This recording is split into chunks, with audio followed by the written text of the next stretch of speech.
This subject on grace and, choosing grace over judgment, it brought to my mind a question that I've heard asked before about the God of the Old Testament and the God of the New Testament. He seems different, right? In the Old Testament, we see a God of judgment, and his wrath is on full display with humanity. And then in the New Testament, he is this God of love and grace, and he sends his son Jesus to rescue us and to save us.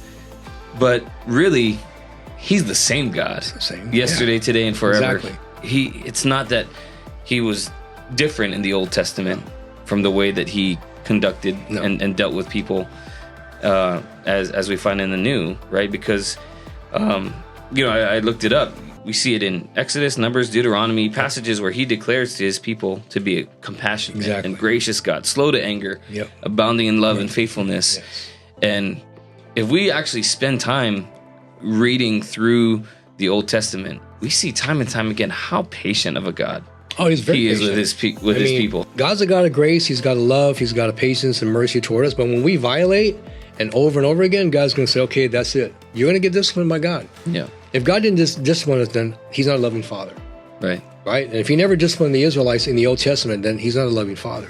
The idea was to bring them back in the right path that they were supposed to walk on and go. Now, he made promises to them, right? Covenant. Unfortunately, which is sad if you think about it, that God won't be able to fulfill those covenant promises he made to them until the last 7 years of world history. Yeah. Great tribulation. But God is a God he's faithful. He's going to fulfill that which he said he was going to do, but not until the end. That's right. And it's hard to grasp that. And I'm like, Israel, are you guys brain dead? I think he's your Messiah. Yeah. There's so much evidence, but they read the scriptures, interpret it wrongly concerning Jesus Christ.